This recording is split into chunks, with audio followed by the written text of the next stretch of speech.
to my video project, and it's going to be Infinite Hallway. Okay, so I'm going to go to share screen. There, I found it. Now we need the new project, new composition. We're going to name the project Infinite Hallway. So you go ahead and do that first, then you'll have that all set to go. Go back to composition settings if you accidentally closed it right away like I did, and you're going to find width 1280, perfect, height 720, square pixels, and frame rate 25 is fine. Let's go to duration. I want to change this to 35. Dark blue is fine. Click OK. Okay, we have our infinite hallway composition. Go to layer, do a new shape layer, and we're going to make a rectangle. So go to rectangle, get your mouse, lights up. I have a Bluetooth mouse, so I can use it all over my desk, and I kind of like take it anywhere with me. I don't want this to be green. All right, but I do like that shape, so we're going to change it to, let's see, all right, that's good enough. And Command D, Command D, Command D, Command D. That would be fine. I want to do my rectangles within my shape though. So we have one rectangle. Go to rectangle and Command D, Command D, Command D, Command D. Why is it doing that? All right, don't do that. Go all the way back. I'm going to start you over with making sure that this is within my shape layer. All right, shape layer. We have 5 rectangles. Perfect. Okay, now we're going to go to our pointer and we're going to move these all the way over here. Now we have 2. Now we have one in the middle. Now we have one like roughly here. And now we have it here. So if you followed along this far, you've got 5 rectangles all in the row.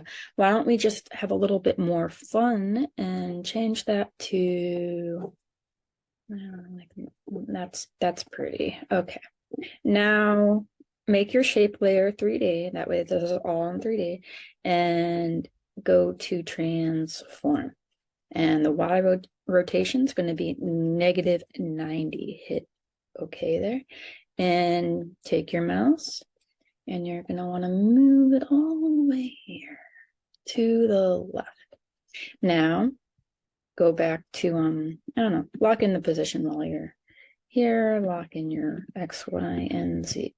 When you go up here to contents, click on add, click on repeater. Inside of repeater, and this is important, you want to hit your copies, hit 10. Now, don't use transform on your rectangles. Use transform on your repeater. Position, spread that out like that. Okay. You might want to add more copies if you want. I'm thinking I'm going to add 15 stuff. I'm going to do that. See? And you can adjust the scale if you want. That looks too weird, so we're not going to do that. I kind of want to move this over just a little bit more, and I like how that looks. So because I like how that looks, we're going to make sure everything is locked in where I want it to be. Looks good. Go back to shape layer, Command D, and now you have 2, but this time go back to your Z blue arrow and flip it. Now you got 2 identical sides. Add a 3rd layer, same thing, shape layer. And if you notice the theme, it is all shape layers. So hide these because it can get too busy. Go to, I'm going to use a circle, like the tutorial that I had watched. We're going to put that in the middle of the screen, and we're going to, make it more circular. We're going to, you go up here, fill. You can click any color you want. I'm going to click like, I like that. It's weird, so we'll do that. Now, for the fun part, we've got the circle. Let's see. Circles have a different access. So we're going to make that one 3D. We're going to go to transform, and we're going to go X at 90. Okay, correction, third layer, these are all negatives. Negative 90, negative 180, and negative 90, and then hit OK. And you'll see this same thing, Z, but move it up here because we're going to do the top in the middle. Already I see that's not really, make sure your position is locked. Go up to add and go to repeater on your third layer shape. Under repeater, under copies, let's see, let's do 15 again, click enter. Go under transform, go to position within repeater, and change that position right there. That looks cool. Okay. Now we're going to add one more layer. Okay, so you have your ceiling, and your fourth layer is also going to be a shape layer. So we have our fourth layer. You go here. I'm going to hide my ceiling so it's not distracting. Shape layer 4. Again, I think we're going to do maybe some green, and we're going to add rectangles, I think. Make them rounded if we want. Okay, and this time, start over here. I go 1, 2, 3, 4, 5. Let's make 7. Okay, go to your mover tool again up here, and then you're going to maybe do that. Make a different size, move it over, move this one over. You can make that. Here you can like have a lot of fun. You're going to make like kind of a more graphic path. And if you're confident enough, you can do it as intricate as you want. So we're just making kind of this little mosaic over here, like playing with sort of like a Tetris kind of idea. You don't want anything to touch to get that illusion of kind of a funky effect.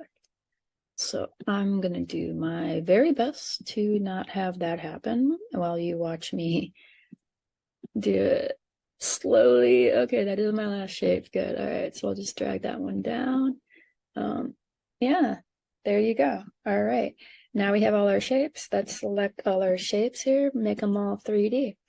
Now, like before, transform on your layer. Okay, you want to put your X for the floor is going to be a little bit different. So X is again, let's do negative 90. Y is at 0, and Z is also negative 90. And then, hit return.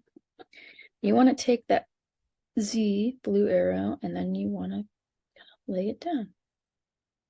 There we go. Nice and easy. Of course, now make sure it's 3D, right? You have all your rotations, everything's set. So you want to add repeater. So go to repeater. There you go. We got this far. We have the floor. Okay, copies. Let's see what 10 looks like. It's a pretty big thing. And we're going to transform our repeater. Once again, position, lock that with the stopwatch. That's looking pretty good. You're going to be looking at far 1000s positive on your position. Very slowly, you'll see this come to life again. Shape layer 1 lights up, shape layer 2 lights up, and then we're going to make the ceiling light up. And that looks cool. So hopefully you think it looks cool too. I already see that this is a little bit off. Perfect. Just kind of like make sure it kind of looks like symmetrical as you can. We're going to make sure that's all locked in here. We got it locked in. Make a camera. This the last part of this is really going to make the animation happen. So we're going to do, okay, we don't need the depth field on, and just the one node is fine. So I'm going to go here, and I'm going to, let's go about like halfway here. Okay, And on top view, I'm gonna use my grabber to see. All right, now I'm gonna go to my, I don't know why my camera's there, so I'm gonna move my camera all the way up here. So there's my camera, and you'll see here, I want to move it straight down, probably to that right where that circle is, and now I'm gonna click on the camera. I'm gonna click on transform, and I'm gonna click on position. We're gonna bring that back where it roughly was, as far back as you want. Click on position, go about halfway through, and go to the center, and then go to the end, and go there. Now you've got what should appear to be a moving thing. You want to test it out and press spacebar.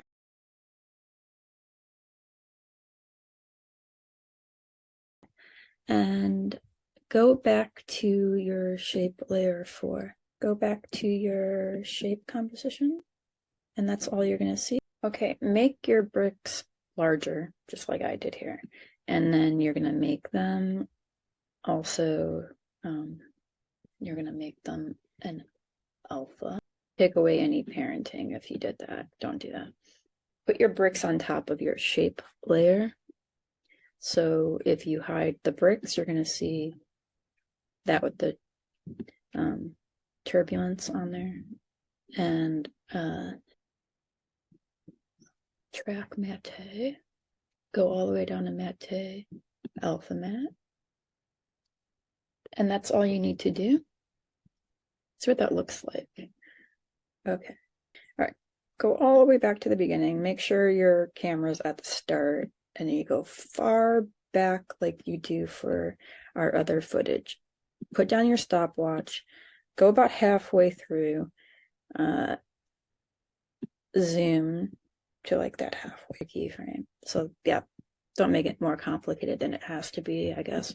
And now let's try our comp. So that's one way to get started on an infinite hallway. I probably would definitely spend more time on those bricks, or different videos you can watch on YouTube that can show you how to do that probably better than I did. I'm glad that I got to figure out the masking. Second attempt.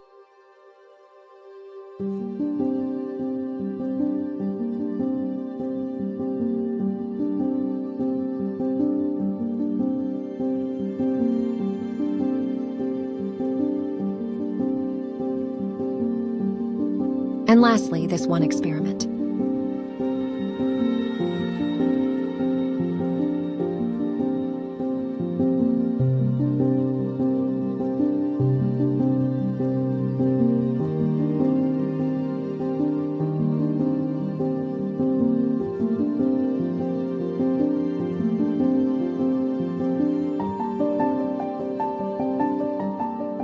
You're welcome to. Thank you very much.